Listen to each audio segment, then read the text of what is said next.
Imagine this moment. The church doors open. Sunlight spills across the aisle like liquid gold. Your dress or suit fits perfectly. The flowers smell sweet. Music rises in soft waves. Guests turn, smiling, some already crying happy tears. Everyone is watching. Everyone believes this is the beginning of forever. You walk forward, step by step, heartbeat steady, but not racing the way stories say it should. You reach the altar. You look into their eyes. They look back. And in that second before the words are spoken, something inside you registers the truth you've been trying not to hear for months, maybe years. This isn't love. Not the kind that makes your skin hum. Not the kind that keeps you awake at night, replaying conversations like favorite songs. Not the kind poets write about, or songs are built around. Yet here you are, about to say, I do, anyway. Why? Why do so many thoughtful, feeling, intelligent people stand in that exact spot knowing the fire isn't there and still choose to stay? It's not weakness. It's not stupidity. It's rarely even indifference. It's usually a constellation of forces so quiet, so normalized, so deeply wired into who we are and what we've been taught, that we don't even see them pulling the strings until the ring is already on. Today, we're going to name those forces. We're going to look at the psychology behind marrying without love and the hidden toll it takes on the body, the mind, and the quiet parts of the soul that rarely get a voice. If you've ever felt that strange mix of gratitude and grief in a relationship that should be perfect. If you've watched someone you care about settle and wondered why they didn't run. Or if you're sitting with that ache right now, wondering if you're the only one who feels it, stay with me. This isn't about blame. This is about understanding. And understanding is the first step toward choice. Let's start with the science of why this happens so often. First, attachment theory. John Bowlby and Mary Ainsworth showed us that the way we were loved or not loved as children creates a blueprint we carry forever. There are 4 main styles. 1. Secure attachment. You trust love. You expect consistency. These people usually hold out for real passion. 2. Anxious attachment.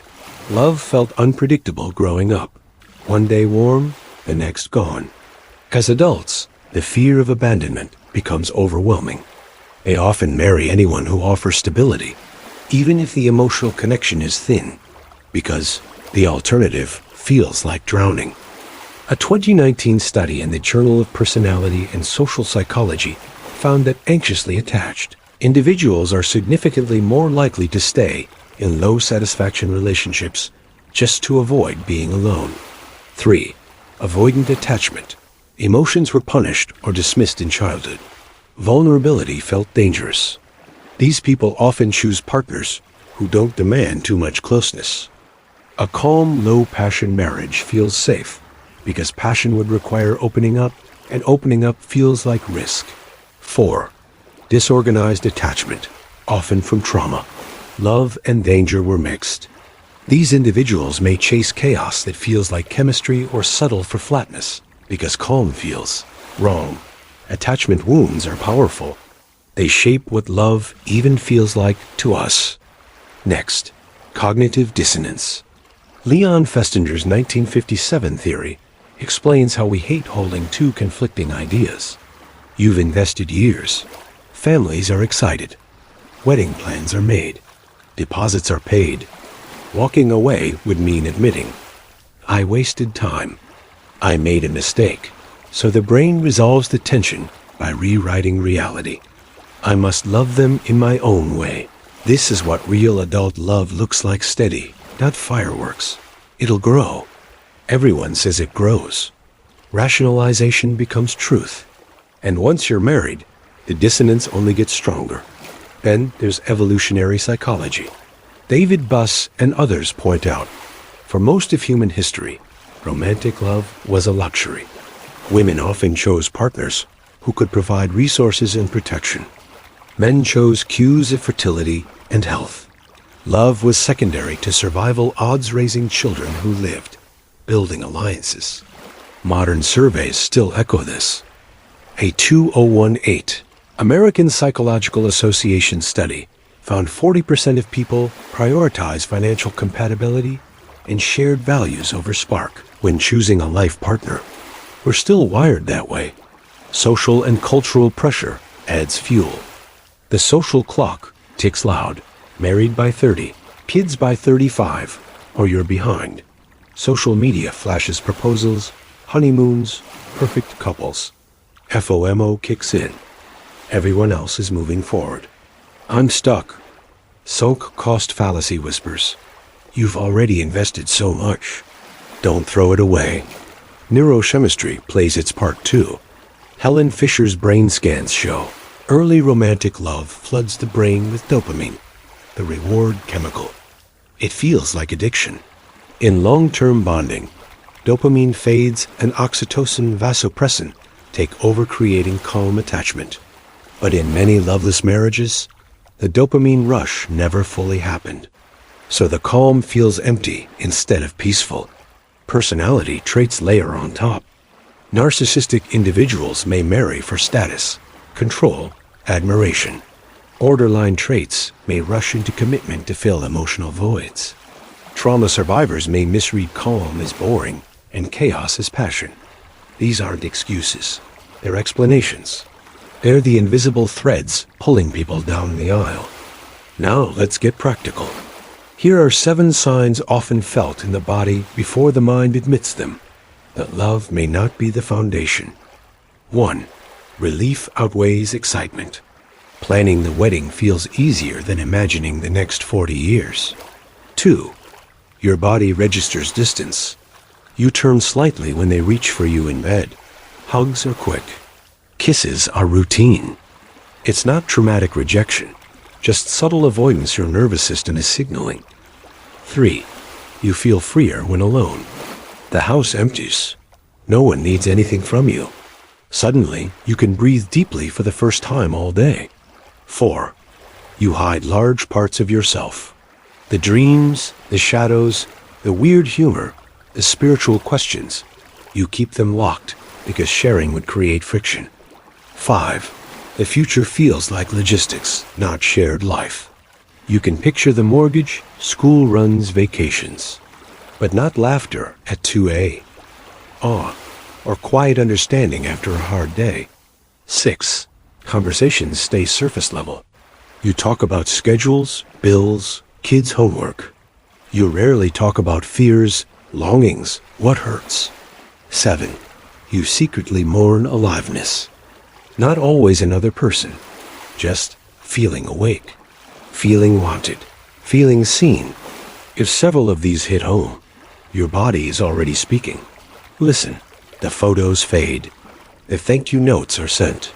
What's left is often the loneliest place a human can be, lying inches from someone who doesn't to truly know you, and maybe doesn't to want to. That chronic emotional hunger registers as a threat to the nervous system. Cortisol stays elevated. Sleep fragments. Immune system weakens. Many describe functional depression. You function. You smile. You parent. You work. But joy feels like it belongs to other people. Some cope by pouring love sideways into children, work, hobbies. Others numb. Alcohol, scrolling, overeating. Contempt often creeps in later. Small things tone. Habits become unbearable because they remind you of what's missing. And the split inside grows. One part loyal to the vow, the other quietly grieving the life not lived. Sunk cost. I've already given so much. Identity. Who am I if this fails? Shame. What will people say? Fear flip. What if alone is worse? Kids. I can't break their world. Hope illusion. Maybe it'll grow. 3 common endings emerge. 1. Companionate drift. Friendship holds it. Passion never returns. 2. Slow toxicity. Resentment builds. Small cuts become deep wounds. 3. Parallel lives. Polite strangers under one roof.